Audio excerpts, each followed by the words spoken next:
Okay, week 12, part 2. It's Tuesday, November 7th already. God, I can't believe it. Here we are at 7 o'clock, and we have a guest from Michigan State with us. Christine Greenhow is with us, and I think when I first interacted with you, Christine, you're at the University of Minnesota. You tried Yes. getting your accent going, Minnesota, you betcha.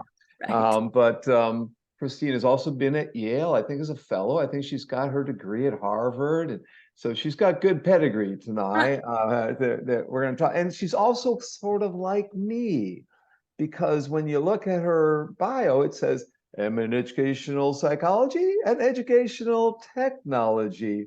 And that's exactly what I was in. At Wisconsin, I majored in educational psychology and minor in educational technology. And they put me here in Indiana. They sent me out of ed psych over to instructional technology because they had to form a learning science program at IU. And for some reason, the learning science people didn't like me. I don't know why. Um, or maybe the feeling was mutual at the time. Those people are gone now. I can record this because everyone knows the story. So, we are excited about both aspects of your contributions to R622 in the learning environments design, because everyone in here is involved in social media and informal learning. And they're also involved in online learning, want to know what best practices are. And she's got an article for, I think, last week in here from the Educational Psychologist, Foundations of Online Learning Challenges and Opportunities, written with my former student and my good friend, Charles Graham, who won the David Jonathan Award 2 weeks ago at AECT. He was working in instructional consulting at IU for a long time on the second floor of the School of Ed building. I don't know if any of you know where that is, but Christine's got a second article, one that I had in last year's course, the first time I taught this course, Social Media and Education, Reconceptualizing the Boundaries of Formal and Informal Learning, with Kathy Lewin, who I don't know. Now, I also know the third author on the Educational Psychologist article, Matt Kaler. Matt Kaler is famous for creating the TPEC model along with my podcast partner, Punya Mishra. It's been cited tens of thousands of times. One of the most widely cited initiatives, projects, acronyms, models, like I said, model framework in education in general, anywhere. They created something that has had scalability. It's had maintainability. It's no matter how the technologies change, you can still use that model. Just like my tech variety model and my R2D2 model, we create models and frameworks so that people can make sense of all the changes that are in front of us, technological especially, and not get so overwhelmed with every little technology that gets added into the learning environments that are out there. Anyways, Christine, I've got a dozen questions for you. We'll try and make this an hour. It might be a couple minutes beyond that. And I probably should just go back to the ground zero. When you say you're in educational technology and educational psychology, which way do you lean today? I mean, or do why were you planning that? Were you planning that route, or what was your initial vision for who you would be as an early career scholar when you graduated? What were you thinking you would do, and has it changed like my career totally changed or evolved and so on? So can you give us a little fill in the gap a little bit about your early career? Yeah, I certainly can. So I don't know how many, maybe I could have a show of hands with the reaction, the raise hand. How many of you are working on a master's thesis? We have no theses here. No thesis. Okay. Are dissertations? Any dissertation people are about to dissertate. Anybody who's going to dissertate someday and write a dissertation, raise your hands. 1, 2, 3, and there's people who don't share the screen, but okay. Okay, looks like 4, maybe 4, 5. And Alicia is a visiting scholar who finished her PhD, and so did Lena. So we have Okay. a couple, and so did Sleepy Porn's an alum of our program in Bangkok. So did she. Okay. So and Belle headed off from Indiana to Purdue to do her doctoral work after getting her master's with me here. So it varies, yeah. But Okay. So it seems like several either are aspiring to a PhD or some kind of thesis or have their PhD. Um, and then just one more show of hands. How many of you have experienced teaching of any kind? And what have we got here? Looks like a lot of you. All right, great. Thank you. So you asked me, Kurt, did I see myself in this position? How did I think about, was I more ed tech, more ed psych? So I started off as a high school English teacher. So that's where I was prior to getting my PhD. And when I went into, and actually I saw you had Chris Deedy on your syllabus. So Chris Deedy was on my dissertation committee at Harvard. So my advisor was Martha Stone-Weisky. Chris was on my committee, and Sally Schwager, who is a historian, was also on my committee. I know Martha. You Yeah. know, yeah, okay, And there you go. Chris is my podcast partners too, Yeah. along with Punya. So I know him. Yeah. So when I was on the journey to the PhD, I was very interested. I was an English teacher, so I was interested in the time, interested in teachers' use of technology for literacy, education, and I was interested in digital literacies. But my advisor was not interested in something that narrow. She was more interested in teaching for understanding, which was the framework she and David Perkins had developed at Harvard. And so she was helped me fashion a dissertation where I looked at teaching for understanding with the internet, and specifically constructivist oriented teaching with the internet, which was underexplored at the time. My husband kept saying the best dissertation is a done dissertation. I don't know if you've heard of that, because I was taking a long time, right? And thinking that this had to be the be all and end all. If I didn't pick the right thing, I would never get a job. Well, interestingly, I finished my PhD. I never published a thing from it. And in the course of studying teachers' use of the internet, I finished in 2006. So social media was becoming mainstream in 2004. And I was really interested in what young people were doing with this new social media, what we used to call Web 2.0. And so that was what lighted my fire. And so I started doing research on that. So it just goes to show you, your dissertation doesn't necessarily determine what you do with your career or where you go. The other interesting thing is I was not in an educational psychology program. I would say my program was called Learning Technologies, which tried to be this bridge between curriculum and instruction, educational technology, a little bit of psychology, a little bit of learning sciences. And I got good advice from Chris and my advisor, because this work was interdisciplinary, social media with youth, informal learning. I was in the territory of learning sciences with their focus on informal learning. I was in the territory of communication scholars. And so they told me, just go to a bunch of conferences, go to ed tech conferences, go to learning science conferences, go to comm arts conferences. Basically, just get out there and see who you gravitate toward. And I don't know where you and I, Kurt, met, but you were one of those people that we had a great conversation. And I thought, oh, this person is out there doing things that were more than research. So that's the other thing I was interested in. Like, I was looking for models of people who were doing research, but also really cared about putting it in lay terms that could be more widely known and influenced practitioners. I also was really admiring Kurt, how everyone knew Kurt. And so how do you think about disseminating your work for a broad audience?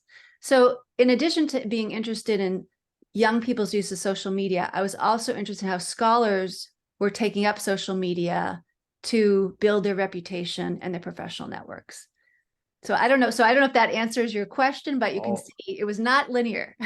There's not, and that's perfect answer, because this can lead us in many directions. And you actually answered the next question. So I was going to ask how you get started in the social media realm, but you've done that. And by the way, Suthi Porn graduated from our CNI department with a minor in ed tech around the same time you graduated, maybe a year later, right? Suthi Porn, you 2007 or 8 or something like that. She was on my Yes. Wikibooks. Yeah, she was on my Yes, Wikibooks yes. project. So maybe you'll have a question for her later on, Susie Porn. So you can talk about the good old days in the mid 2000s working on dissertations. So let me jump right in, because when you're talking about translating one's work, and this has become a term I see used a lot in job descriptions today, being able to translate educational research. And my third question was, what would you say to parents or students um, are the key findings of your research? I'm going to put you on the spot here. So Sure. if you want to come back to that, but of your research on social media and on informal learning, maybe take it in two parts. In particular, let's start with social media. I had Ray Junko on Yeah. in class about a decade ago, and he was doing research on Twitter and Facebook, and he was fabulous. And he said, Kurt, I would love to come to your class, but I'm not prepared to talk about anything. And so I said, well, Ray, how about my students read your articles and find figures and tables and quotes from them, and we'll just put them up on the screen here and let you respond to them. And I sort of asked you that question this afternoon. Could I put your tables up and let you respond to them? Before I put the tables up, can you tell us, maybe translate your work for parents or students, first off, again, with social media, and secondly, with informal? And they overlap, I know. Yeah, yeah. Yeah. Yeah. So I want to say that I find when you're looking at a social media space, so like if my students came to me and said, how should we think about studying social media education? I'd say first, let's think about what context you're interested in: integration in formal classrooms or informal learning networks. Okay, let's say informal learning networks, because that's where we're here. So then we got to pick a social media. I tend to do qualitative work, which is in-depth analysis of text and visual data, and I always bound it within a particular social media. So I've, for instance, studied high school students from low-income families' use of MySpace. You remember MySpace? So that was one of my first studies. And why did I study MySpace? Because when I surveyed this group of kids from low-income families, the question was, were they on social media at all? And the answer was yes, they were, but they weren't on Facebook, the dominant social media that was written up in the literature. They were on MySpace. So, there were reasons for that. And then I asked myself, was there anything of intellectual value in what they were doing on MySpace? And I found, yes, they were doing more than just socializing. So if you ask me, so what were some of my findings? One would be, in that particular study, I was interested in their literacy practices within MySpace and the sort of creative compositions that they created on MySpace, and how that intersected with formal literacies being taught in schools. So I can tell you there are literacy practices going on in social media, and you can think about how they segue into the formal literacy curriculum. Because I was most interested in how teachers could build on, like if teachers taught video editing as part of a literacy class, and then students were taking a little bit of what they learned and practicing it in these authentic social media spaces, how could those two build on each other? So that would be one line of research. I've looked at social capital in social media spaces, and others have looked at that too. In fact, the study I'm working on right now, so we know when students studies have shown that when students use Facebook intensely, it tends to support their social capital or their sense of belonging. Both the bonding capital, that shoulder to cry on, family relationships, like think when you go to college, you can use Facebook to stay in touch, but also those bridging relationships, those friends of friends, acquaintances, these broader networks that we might turn to when we have information that our close friends don't have, right? And we find that Facebook supports both kinds of capital. But those studies have been done with high school students and college students who don't have intellectual disabilities. So a study I'm doing right now is to say, look at the students who have intellectual disabilities like autism or social anxiety that make in-person socialization really difficult. Can they develop the same kind of social capital, that sense of belonging, in these social networking spaces? So that's what we're working on now. So that'd be another sort of building on previous findings and asking the same questions with a different group of students. So I could go on, I could talk about, teacher learning, whatever. So what would I say to students and parents? I would say there are a lot of benefits to using social media, but how you define learning depends. Like I can't say there's one certain finding. It sort of depends on the context and the kind of quote learning that you're looking at, if that makes sense. And of course, you read about the hot dish application, and that in the article that Kurt gave you, in that study, we focus on civic engagement. We focus on argumentation, right? So what is learned varies depending on the questions you're asking, the context, the people involved, the purpose of your study. So that's a nuanced answer. You want a simple, we found this, but it really does vary. Oh. It involves a whole lot of educational psychology in the background. And so you're really investigating a lot of important educational psychology principles, concepts, theories, and so forth. I wonder if, just for the sake of priming everyone's nodes that's here tonight, if you could give us, and I know this is a low-level balloon question, but if you could give us a list of the social media platforms that you've done research on without getting into specific research studies. And if you could tell us a bit about the types of informal learning environments that you've investigated. Yeah, sure. In my World is Open book, I try and open up the entire, platform of different ways in which people learn, that are not obvious, that are not typical. And we get into government funding. They're not the typical government funded types of areas that we deal with when you research these online, open, and informal learning platforms. But anyways, before we get to grants, tell us, just the kind of what were you doing in the informal spaces? What kinds of things were you looking at, and what technologies or platforms or communities were you looking at? Sure. Well, so you asked which social media have I mainly focused on? So I have mainly focused on social network sites, specifically MySpace originally, and then Facebook, and then microblogging services, specifically Twitter. And that is where I've spent the bulk of my qualitative inquiry.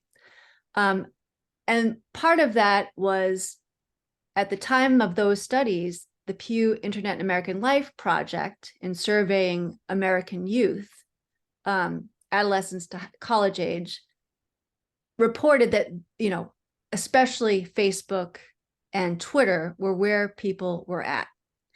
And I did also a literature review of over a decade of research on social media and education, in K-12 education. And that literature review also found that the most studied social media were Facebook and Twitter. So that said, having done all that work, now, Twitter has blown up. Twitter is now X, as we know, and is, in my view, very problematic. You won't find me on Twitter anymore. My account was hacked and I was not able to get it back. And I had almost 4,000 followers, and I invested years in building up that base. And I was very grumpy, and I said, the heck with that.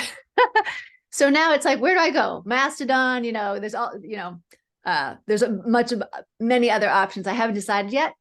But also the social media landscape keeps changing in terms of where young people and college age youth are going. You could look at the Pew American Life studies, Instagram, Snapchat, blanking on the other one, TikTok, right? YouTube is lesser, but definitely TikTok, Instagram. And we have fewer studies on those social media and education. So, we are continuously behind.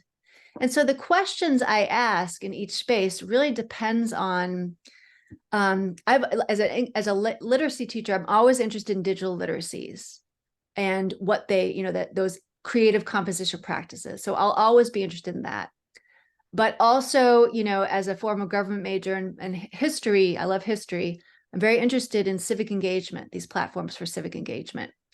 The reason we were very hopeful in designing the Hot Dish app when Facebook was a global, I mean, it is a global platform, of course, but at the time of the Hot Dish app, there was this excitement in the educational community that we could design education-oriented informal learning apps that could run on the Facebook platform and could hopefully solve some of the problems like climate change and getting youth energized and civically engaged around climate change that were and continue to be the issues of the day. We also had another app called College Connect, I'm thinking, which was thinking we could, use this app to create, especially among low-income students, better college access and networking opportunities. What we learned is because Facebook kept changing and evolving, it screwed up our code. So we would build it, we would prototype it, have these, interesting preliminary results, and then the thing couldn't scale because the platform on which it was based had changed. So that was a real, so I'm kind of going off in a tangent there, but that was a real learning curve, which is why I pivoted from trying to design apps to going back to the parent platform and looking at informal learning there. We all dabble. Yeah. I've built a lot of software and I've made a pledge never to do it again. Thank you, Kurt. I think there are 8 to 10 types of software or portals that we designed here, all sharing. We have survey share, course share, quiz share, publication share, bookstore share. I got carried away for a while, but I could go on and on about that. But yeah, I've seen students do dissertation where they build the platform and then dissertate on it. It takes them 5 years to build this thing, and then it takes them another few. I recommend do not build the software you're going to test. Just look at existing platforms and services if you want to get into the educational software side. So Christine, let me call up your article. Sure. And then we can have a discussion about it. Of course, when I say let me call it up, of course, it isn't immediately obvious where this is. Let's see if it's here. Here we go. There we go. So in week 4, we had assigned this article for everyone to take a look at. Social media and education, reconceptualizing the boundaries of formal and informal learning in learning media and technology, a place where I think Bella and I are going to, maybe we targeted, maybe not, she's here. So we scroll down to this table 1. In table 1, you outline your model for theorizing social media as a space for learning with various attributes of formality and informality. And you cite Cooley, Hodgkinson, and Malcolm, 2003. Would you like to, and I'll just scroll down as you tell me to. Yeah, so I think, so Kathy, my colleague, Kathy Lewin, is a professor at Manchester Metropolitan University in the UK. And she was also the former editor of one of our top journals in the field of educational technology, Learning Media and Technology. So she was like the founding editor of that. Oh. And so I met Kathy over at Manchester long time ago. I had just written an article, Web 2.0 in education, where should we go now, published in Educational Researcher. So we were talking about that article and what we were. That's right. I remember that article. What we were both frustrated by, and I think probably many of you may identify with this, is when we were frustrated by oversimplifications in our field and people like to, and also we are very frustrated by oversimplifications in the media. Like, so oftentimes when you read about social media in the New York Times or other places, it's either all good or all bad, right? People always want to oversimplify. And we were tired of these simplifications between this is formal, this is informal, and they are binary, and so you either study formal or informal. And very few researchers actually try to study formal and informal and their intersections.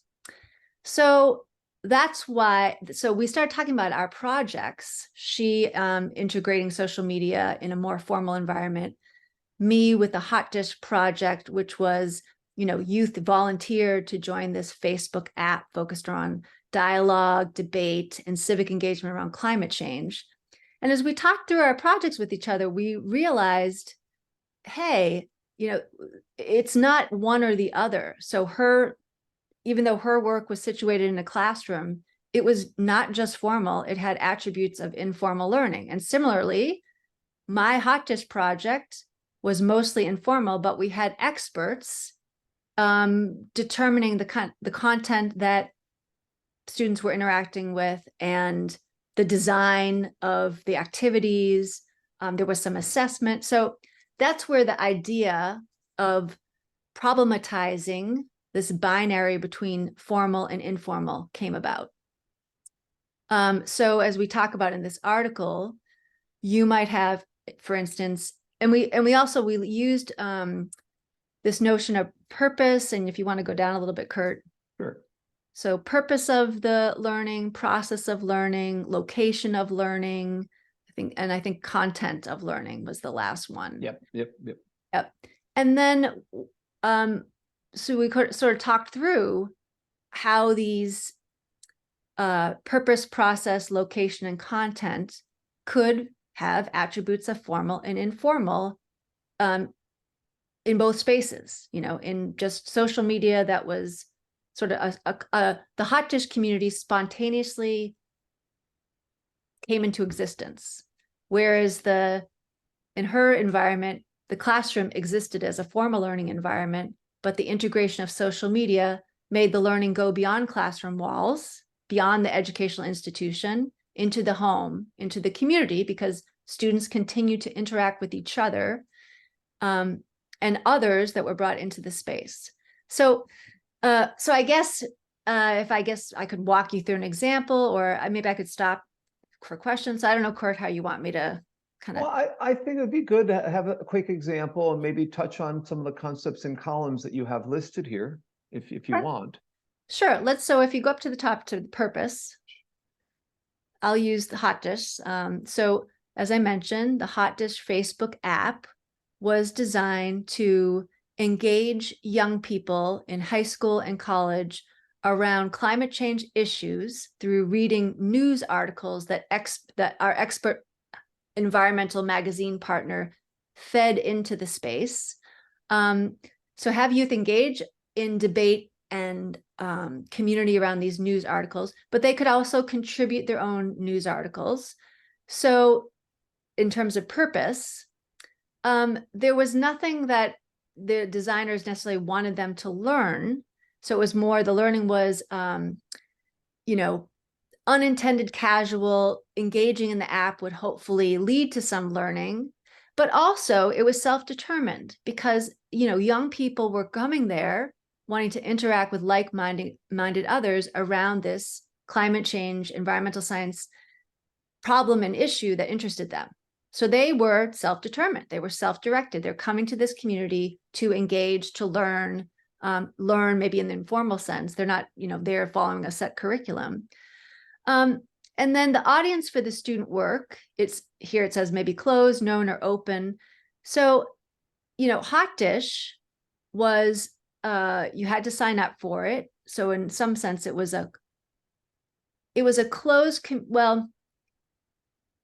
it was a closed community in the sense that people who knew about it were already subscribers of this environmental science magazine. So in that way, it was closed. That was the initial group of Hot Dish users. But if I came to Hot Dish because I was a subscriber of this magazine, I might say to Kurt, hey, you're involved in, you like environmental science. There's a new app called Hot Dish. Come on along. And I might invite Kurt to become a member. If Kurt signed up, now he's interacting. So that's where the audience isn't known. It is unknown. It actually builds based on the users who send out these invitations. So that in that way, it's both closed and open. So in the process of learning, I would say it's both self-directed. So I'm interested in these issues. And also the Hot Dish app had a number of challenges. So it challenged you to go out in your community and do certain things like be involved in a recycling program, go to a town hall where environmental issues being discussed, participate in Earth Day, right? So there were these set challenges that in some ways were teacher-led or expert-led. We, the designers, came up with the challenges. But it was also incidental and spontaneous because people in the community could contribute news articles that the designers hadn't intended. And so in that way, you know, the learning also was from the ground up. And then look at the teacher support, friend and peer support. There was both. So there were people, the designers, the environmental magazine partner, us as educators, who were in there interacting with people's comments, asking probing questions, getting people to debate. But it was also peer and friend support. You know, it was the peer-to-peer commenting on each other. And sometimes it wasn't supportive. Sometimes it was tangential. Sometimes it was off topic. In terms of assessment, I would say that there was some summative assessment in the sense that you could earn badges based on the activities you completed within a certain time period. So that would be akin to a summative assessment versus this informal feedback through comments, voting up ideas. So if you liked an idea, you could vote it up and it would go to the top of the stream. So there was both. And then which is alive and well in Slido, that people use Slido, and especially used in Asia. I noticed when I was in Singapore and in Thailand, they use Slido, and I've seen it used here too, and in the UK. Yeah. So there you go. So you can start to, so I mean, the process of learning, I don't need to go through the rest of it. I think you can kind of get the idea. I've kind of covered the learning context and the content, you know, knowledge acquisition versus everyday practice, high status. We talk about this in the paper. So, you know, that high status knowledge would be the environmental science magazine would put forth these, you know, significantly science-based sources that they hope the students would read, but the students could also put in the site information, misinformation, right? So, you know, that was also part of it, that, and we didn't take those down. We would comment perhaps and scaffold people looking more deeply, but there was, you know, high status knowledge mingled with, you know, peer supported or peer contributed content and misinformation, which is one of the challenges of these spaces. Right. The social construction is key, though, and the distributed knowledge base. So a few years before you did that, I built a community, sort of a community, maybe not, called the Intraplanetary Teacher Learning Exchange. And we had intraplanetary, not interplanetary, we're not multiple planets yet, but coming. So we had students in Finland and Korea and Peru and the UK in Warwick University, and then South Carolina, University of South Carolina, and Texas A&M, and Indiana, all working together to solve case problems that students observed in schools. But that was more formal because they were using the content and book knowledge to discuss the problems that they saw in those case situations, those scenarios. And they got, you know, they brought people into the setting to, just like you were saying, to solve these problems and discuss and debate and all this. It was an interesting community, but it's a short-lived. It was only alive during the semester because it coincided with the class. People used it, embedded it within the class educational psychology courses. that were being taught along with the field experiences of the course. So the different kind of community, a fleeting community, but much more curriculum based, much more, well, maybe more sensible, summative, informative. It was student led and at the same time as teacher led, because the teachers set it up, and then the students went to town with it and just had, corresponded around the problems that they saw in their field experiences. It was sort of self-determined, but kind of a top-down self-determined. We designed the structures that they were going to discuss those case problems and situations within that. Anyhow, we ran that for about 5 years, and it got a lot of leverage for that. It was built on a tool called COW, Conferencing on the Web, and then we expanded on that. COW was an open source platform that anyone could use, but it was based on Unix operating systems. You had to be a specialist to figure out what to do within it. Anyway, I'll throw that in there. Christine, it would be okay if I put up the other article real briefly, since we're sharing, and then we'll come back. And I know there's at least one question in the Jamboard, and we go to student questions and stuff, and I have more too. So let me see if I can find this other article, and there it is. So this article for last week, it might have been this week, Foundations of Online Learning, Challenges and Opportunities by Charles Graham, Matt Kaler from Michigan State, Charles Graham from BYU, and Christine Greenhow, again from Michigan State. And we're just going to look at the tables again in here. They go through the definitions that are important to understand online learning. And she also goes through 5 different lenses: an equity lens, a pedagogy lens. What were the other 3? Engagement, what is it? Community assessment, maybe. I think it was community. Yeah. It's down community engagement, pedagogy, equity, and design-based research. Right. Yeah, that's down here. If you scroll through, those are the 5 lenses, and she describes then what you have to think about when you're in a pedagogical lens or a equity lens and so forth. Let me go back to the tables. Sorry if I'm causing problems with your eyes. It's just simple little tables here. Table 1, descriptions of modality, media, and method. Charles is good at those kinds of tables. As you said, he designed those. And table 2, a range of online blended learning modalities. I'll let you take first crack at it, and I'll add to what you have to say. So we'll try and cover Charles's ideas between us. Yeah, if I could take just a couple minutes to explain the origin story of this article in the special issue, would that be okay? Yeah, and tell them about how long it took. I heard some stories about Yeah. So this article came about. It was published in, what was it, 2022? Yeah. So this came about. So as you all know, in the pandemic, in COVID, the world's educational institutions had to rapidly pivot to some form of online learning. But as you all know, in the field of educational technology, calling what happened online learning, we find very problematic. And that's why we all came up with the idea of this emergency remote instruction, which is different from the research-based, thought-through online learning that our field has been studying and evolving for decades.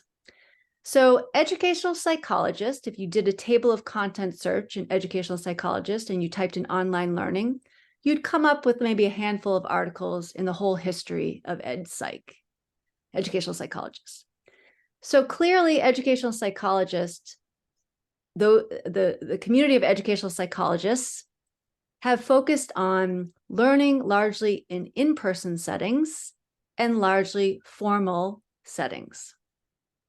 So the editors of educational psychologists came to us, Charles and Matt and I, because they saw that online learning after COVID was probably going to grow in prominence, in scale, in importance, and they wanted to understand what educational technology scholarship had to say about online learning and connect it with educational psychology and theories of educational psychology. So our task in this whole special issue, of which this article is the first article, was to try to bridge educational psychology scholarship with educational technology scholarship. And it was a very, very difficult undertaking.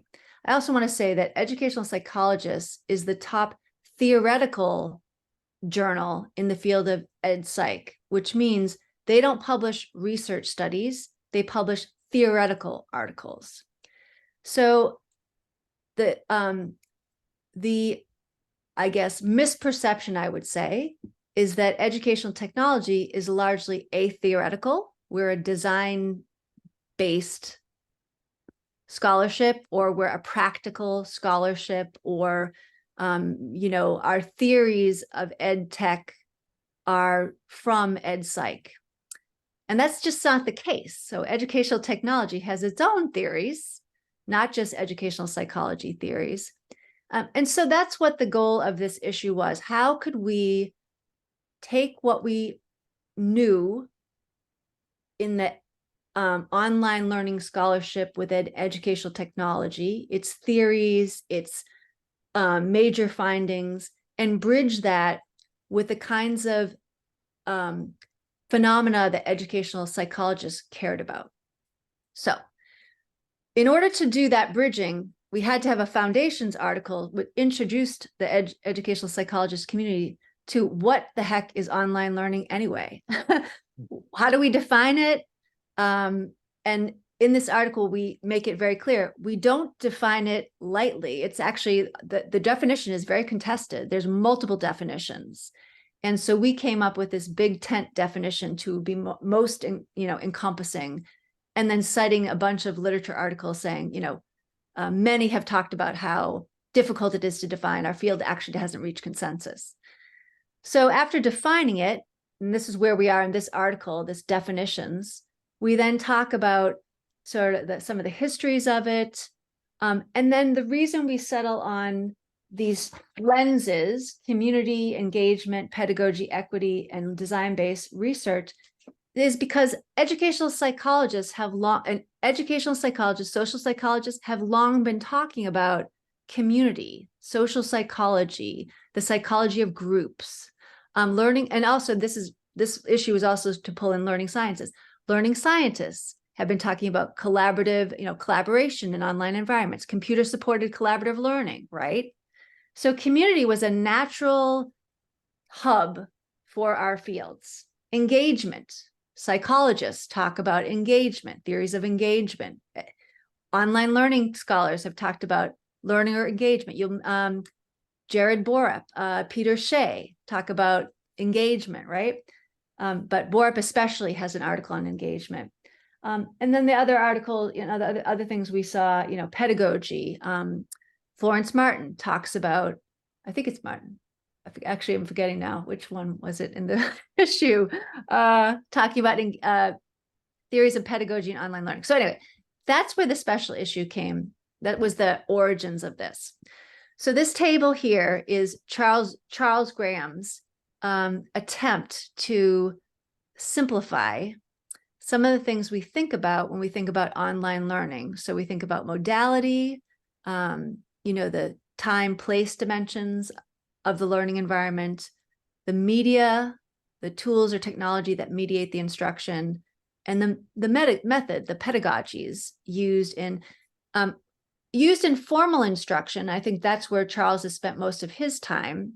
But we're also trying to create a bridge here to informal learning, because we want to push both of our fields. I mean, I think ed tech and learning sciences have done much more work in informal learning than ed psych has. So we're also trying to push ed psych to consider how their theories may work or not work or be problematized when they start looking at informal learning technology mediated environments.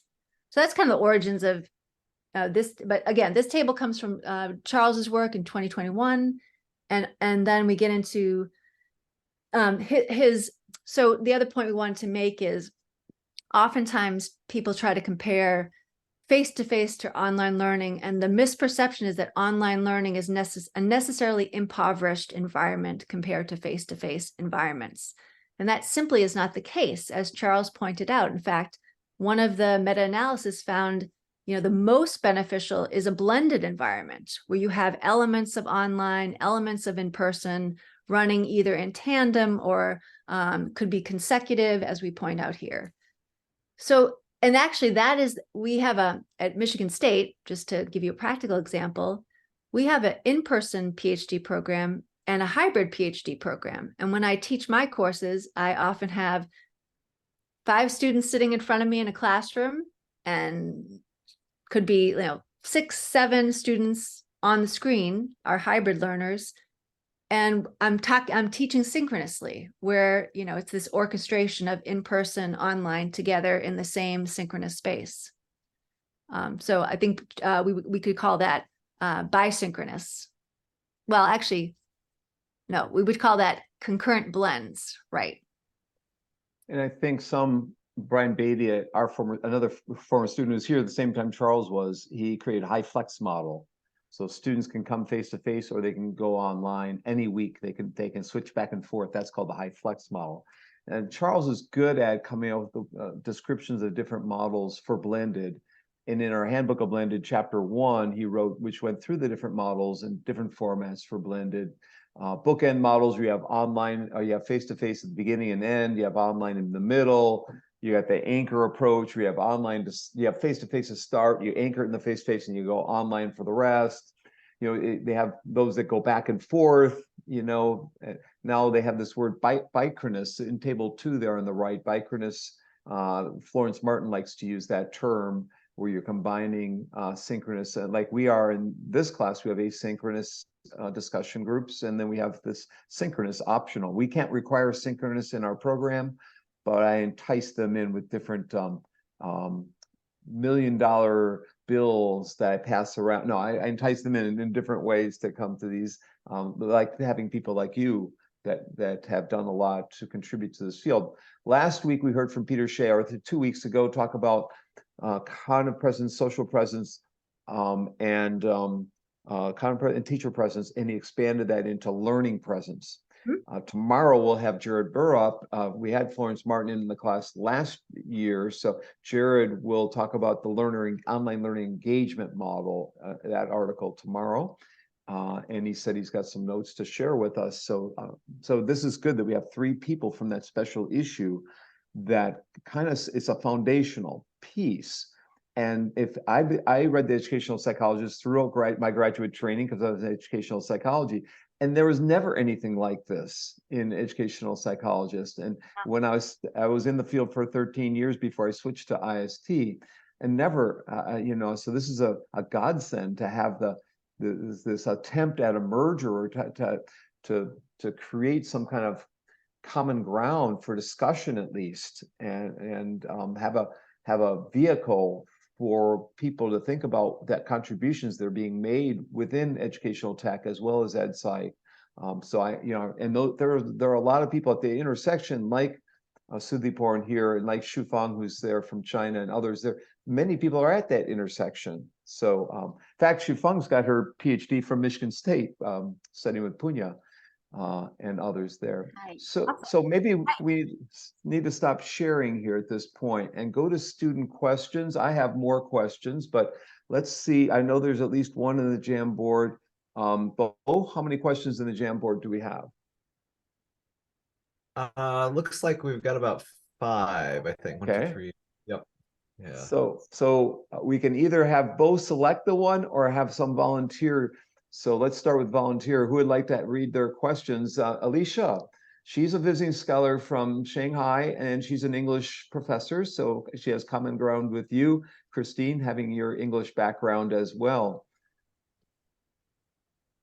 Sure. Thank you, Dr. Bank, and thanks a lot, Dr. Christine Greenhow. I think your talking is very inspiring. So, given your research concerning learning in the context of social medium, how do you handle privacy-related concerns? Would you please provide some ethical considerations to guide educators or researchers? Thank you. Yeah, thanks. So actually, my colleague Celine Akun and I just wrote a piece about AI and education, ethical considerations, that was just published in AI and Ethics, or AI Ethics and Society. I can send you the article, but Yes, send it where to we me. walk. I'll share it with Sure, them. sure. I definitely will. Where we'll walk through, we walk through 4 ethical considerations, and privacy is one of them. How do we handle it? Well, in terms of teaching or research, are you interested as a teacher or as a researcher? I think that both of me, Both. Okay. because I'm both teacher and researcher, and I need to do some research, and so I also consider about, which you would like to share with us. I Sure. think both. Well, it depends. I mean, I think it depends on your context, the age of your learners. So I'll give you a couple examples. So, so for instance, we did one study with a teacher integrating Twitter into an elementary school classroom. So the teacher was an adult who had Twitter as her account, and then she was teaching short form composition, where the students would craft their tweets anonymously. The teacher would give feedback, and then the teacher would enter those tweets on her Twitter stream. So her Twitter stream was an open community, so it was not closed to the classroom, it was beyond the classroom.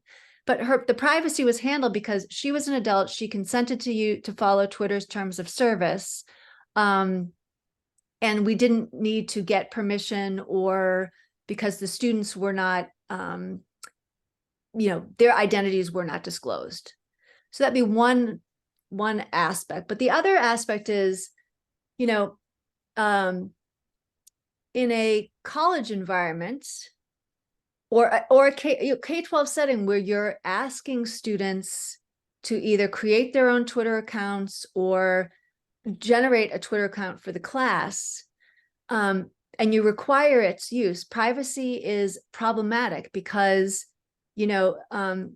students may consent, and to sign up for Twitter and Facebook, you have to consent to their privacy policies, which students may not understand in full. They may not understand how their information metadata is shared, like aspects of their location or their racial identity or their language, right? So there are aspects of privacy, or there are aspects to the consent process that they may not understand what information of theirs is shared, how it's shared, with whom it's shared. And so requiring it as part of a class activity takes away students' like agency or choice, their ability to sort of know what they're getting into. So those would just be some of the privacy. So how we've handled this, or how it could be handled, is it could be part of the teachable moment where you talk about the ethical concerns, the privacy concerns prior to integration, and then use that as a moment to kind of critically evaluate the pros and cons of integrating the technology, knowing these privacy issues prior to integrations. I don't know if that answers your question, but it's something I think needs to be studied more. And also, I think we're still thinking about that, especially now with AI. If that makes sense. Thank you so much. Yeah. So Rachel has shared us a list of your articles. So you just saw that in the chat there. Who has a second question from the Jamboard? Or who would like? Michelle has one. Michelle? Hi, thank you for taking my question for this really fascinating talk. This is kind of a topic of interest to me. Mine isn't specifically geared toward like ed psych or the educational aspect. It's more technical. What I wrote was a common concern about social media learning in my organizations has been ownership of content, or worst case, loss of content in case a platform shuts down. And so for this reason, leadership in a couple different organizations I've been in has opted to do it like a private forum platform instead, because we can back up the content, we can port it elsewhere, like in a downloadable format. And I'm just curious your thoughts on that issue, because I can really see both sides of it. They miss the vibrancy of the social media interactions, but they've got a decent substitute. And, knowing that you're not going to get buy-in from learners in 100% in either place, like a private forum or social media. Some people just refuse. And I'm just curious how you would speak to those issues. So what's the purpose for your platform? I'm thinking primarily about a school that I used to work for, and it was multi-purpose. It wasn't really collaborative. It was more of a way to get in the moment, like mentorship or just-in-time support. Mhm.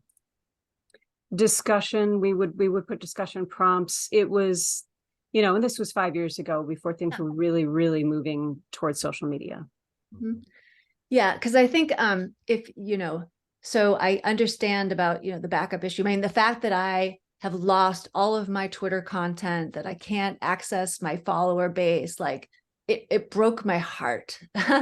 So if your goal is to create like strengthen community within an existing community, that mentoring piece where students and mentors at least know of each other in a common community, again, having backups, you could analyze patterns over time, that makes a lot of sense.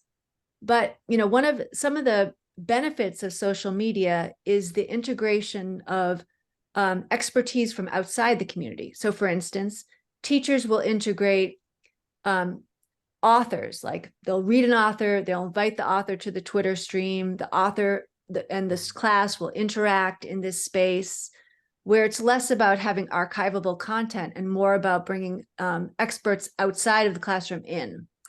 So that would be an example of an open network where now, the benefit is not the archiving, it's this just-in-time access to this artist or this writer that we wouldn't be able to access otherwise, kind of thing. Does that make sense? It does, yeah.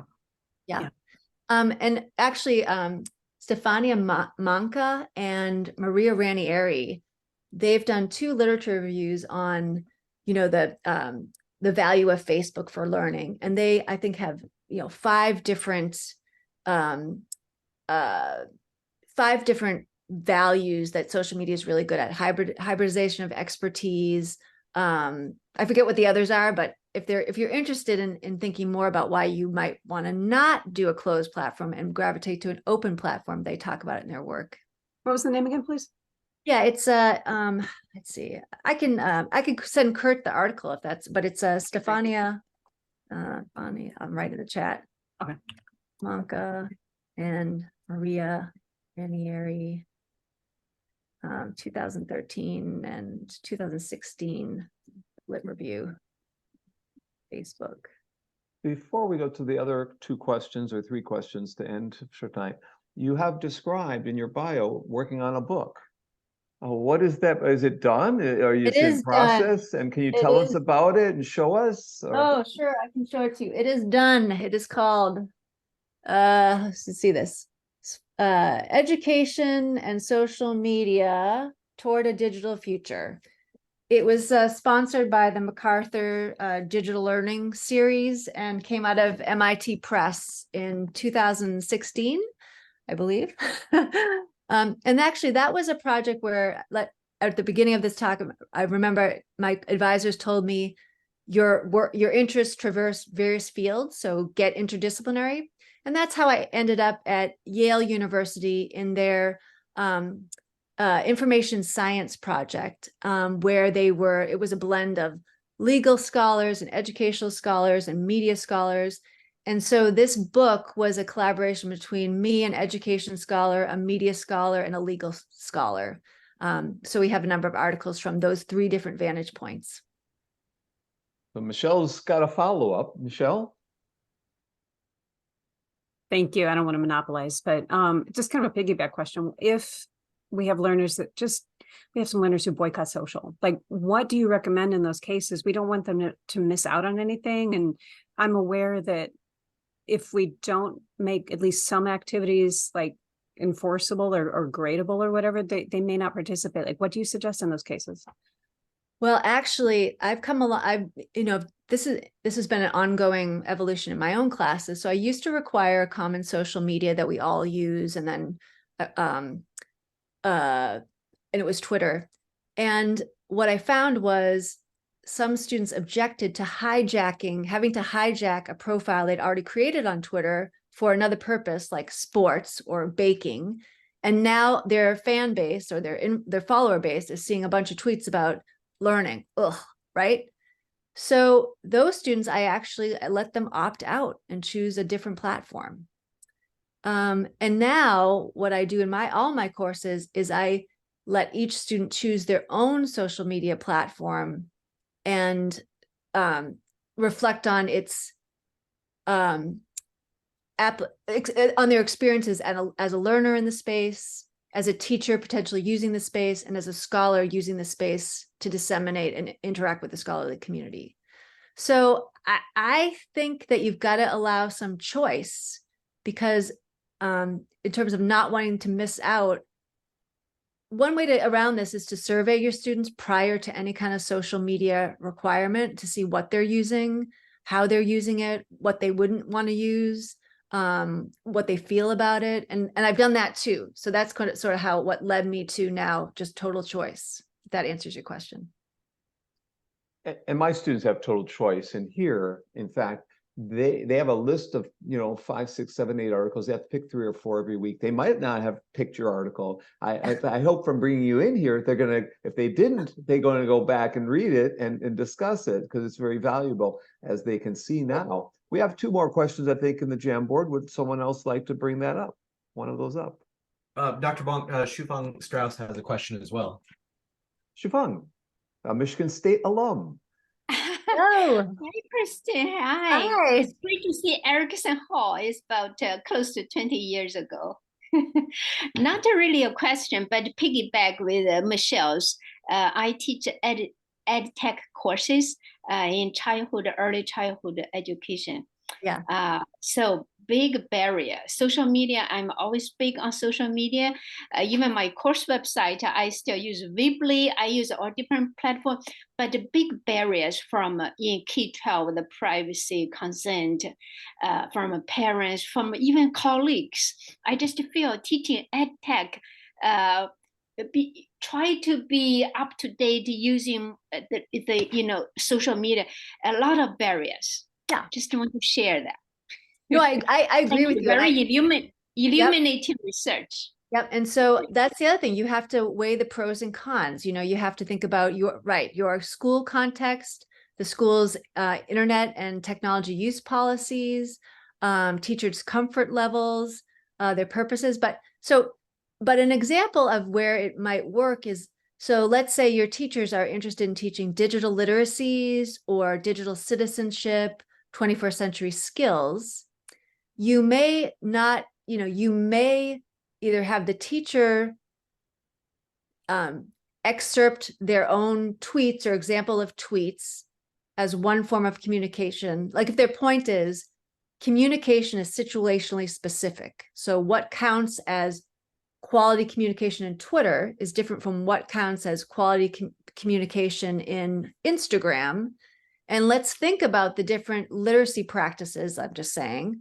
So there, I do think not talking at all about social media and how kids these days are using it, not necessarily elementary, but definitely in the high school. If you're an English teacher and you're not talking about that as a form of communication, I think that's antithetical to the standards that teachers are asked to teach digital literacy. So how could you teach digital literacies without some consideration of how people are communicating outside of school, right? Doesn't mean you necessarily have to have kids use social media in your classroom, but could you maybe, screen grab from the internet some examples of communication in these various spaces and talk about the different grammars in the spaces, the different conventions in the spaces? I'm just thinking from a literacy perspective, or even if it was history, civic engagement, right?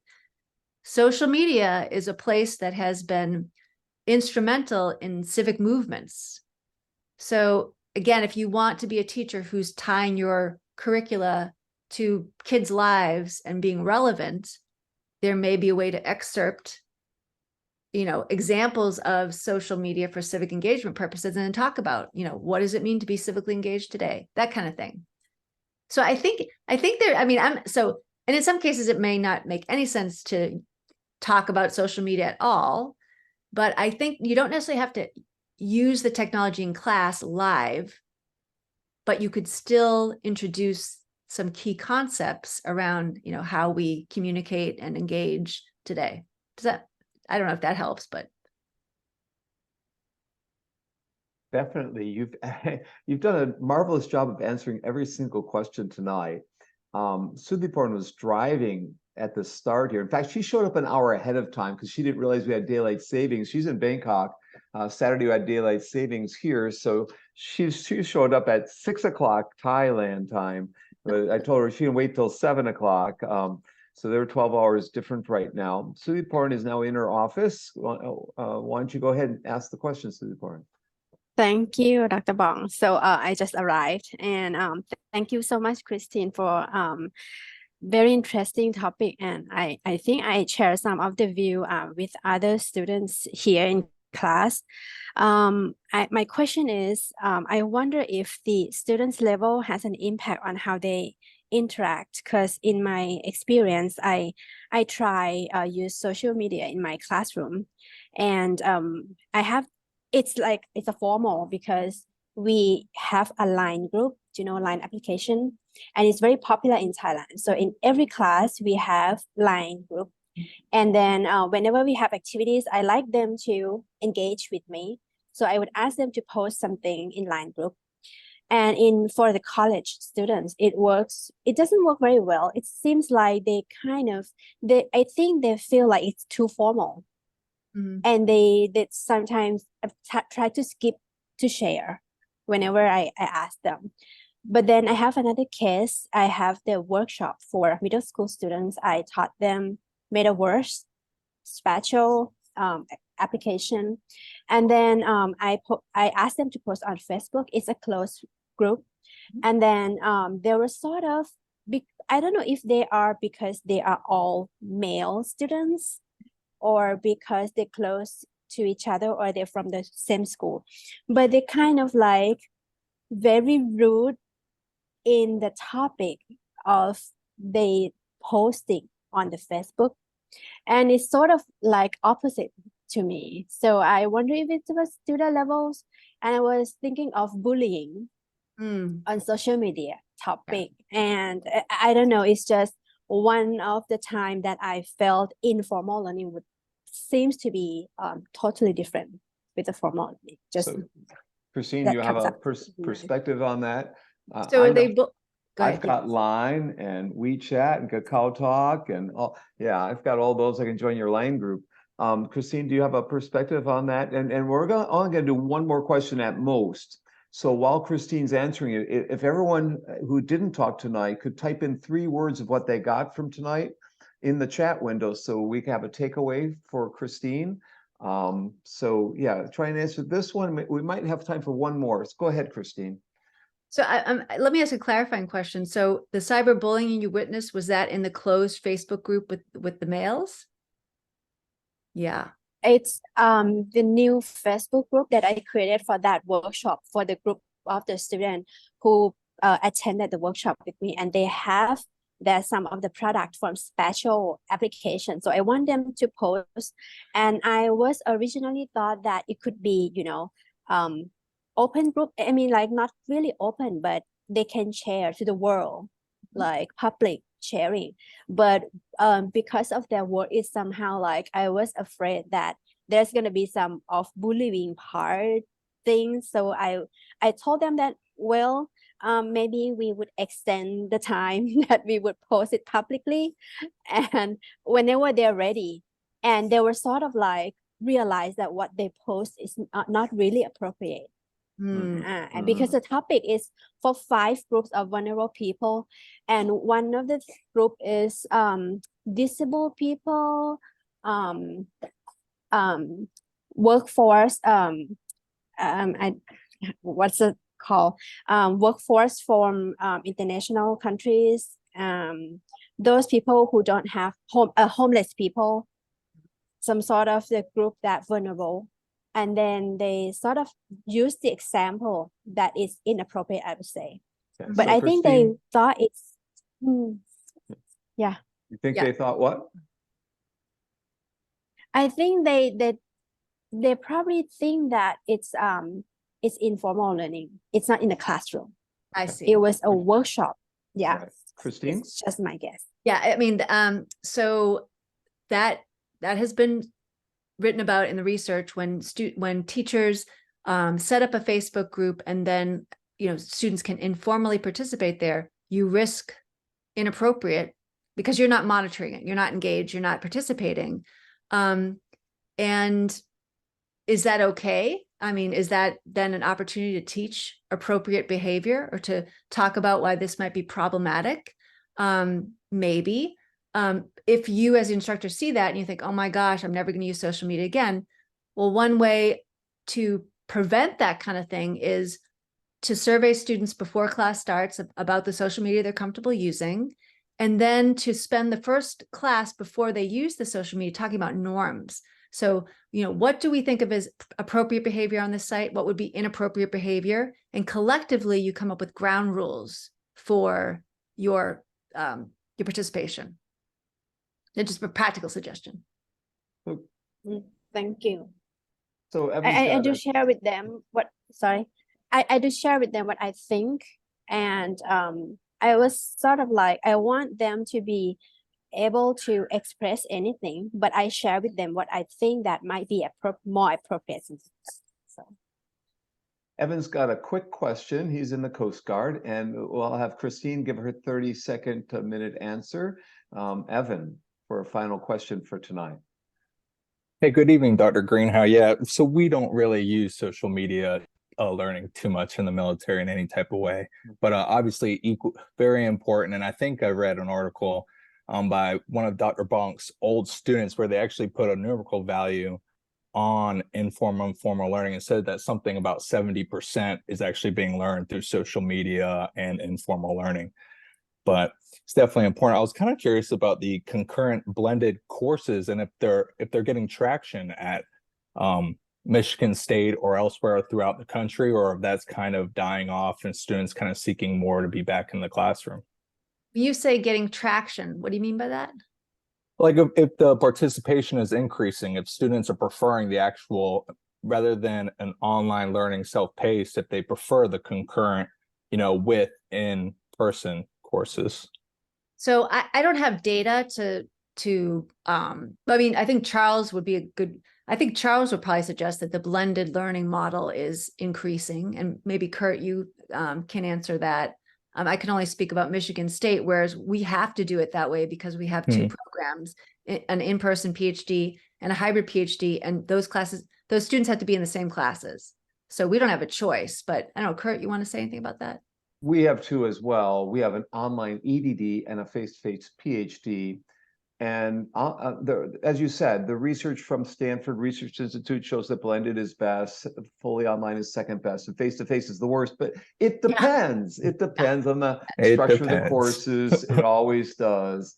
And you noticed a couple of times tonight when Christine was asked the question, she started with "it depends." That's the safe answer right away. It gets you to think a little bit, but it does. And so it is growing, and it's a harder on the faculty.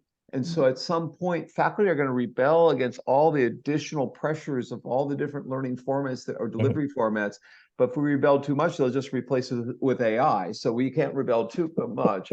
But really seriously, it is more difficult to do. I did high flex 2 years ago because I wanted to see students in the room with me, but a couple of people showed up every week. Most people went online and just, said That's hi right. from the ether, if they can do it from the ether, they will. So there is research out there. And I think you've also pointed, Christine and Evan, that I need to bring Charles next year for this class. And so we will bring him in next year in the fall if I teach this. I think I will teach it again. I want to thank Christine coming in here tonight. Brilliant discussion and articles and answers. Before I close, does anyone have a quick comment here tonight? A thank you, or anyone want to get a thank you recorded here? You can unmute Amelia from Japan and say something. I'll go ahead and unmute, and thank you very much for speaking with our class tonight. It was phenomenal. I want to thank my classmates also for the great questions. It's given me a lot to think about. I'm an English teacher in Japan, and I'm also a former Twitter user. And so I really connected on the loss of Twitter for academics. Yeah. But thank you again for coming to our class. For everyone else, have a nice night, or the student in Bangkok, have a nice day for you. Yeah, I talked to Amelia last night on Zoom. I'm going to Japan in 3 weeks, and we're going to hang out for a couple of days in Western Japan before the ICCE conference that's being held. Belle, would you like to say a thank you or anything from Purdue land?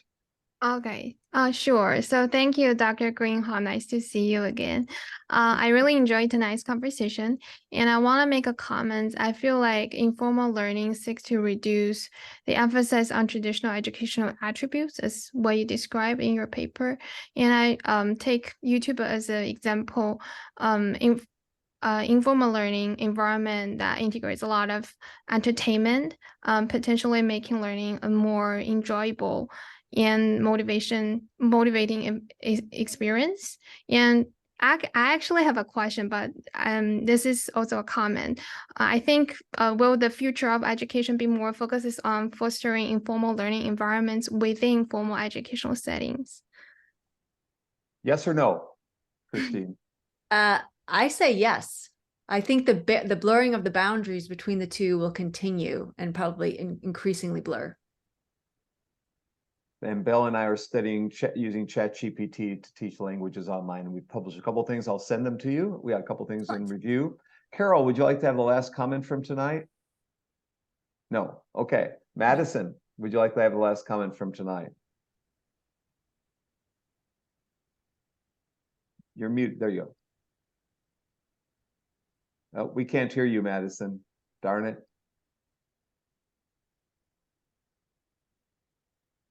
Oh, we give her a shot. Okay. Carol? I just shared my it's not 3 words, it's just a few words.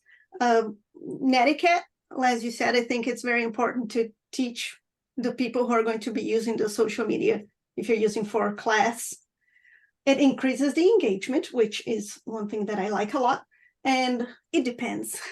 It's an answer for a lot of those questions. It would have saved me on national TV in New Zealand had I knew it depends and not look like a fool when he asked me a question that he wasn't supposed to ask me. It wasn't on the list. On national television, fortunately, that the format of the video in New Zealand was different than in America, so no one ever watched it in America. They just saw it in New Zealand. So I want to again thank you tonight, and for all the students who are watching, came tonight, or are going to watch the recording, and they're going to now contemplate, seriously contemplate all week on whether they're going to want to transfer to Michigan State so they can have Christine Greenhow as one of their professors. I want to say this. You know, we are going to have job openings in IST, and so I want you all to write to Dr. Brush and say we need to bring a person like Christine Greenhow down here to IU. No, it's great to have you as a colleague in the Big Ten, and let's keep it that way, and let's have some more conversations like this, and maybe at some point when I'm doing more informal learning research, we can collaborate and do a special issue of a journal or something like that down the road. So let's give her a big round of applause for tonight. Thank you. Thanks, everyone. You know, you're such a great class. I so enjoyed. I wish I had more time to talk to each of you and meet you, but thank you all for your questions. It was really fun. So I'm going to stop the recording in a second. It's week 12, part 2, and everyone wave goodbye.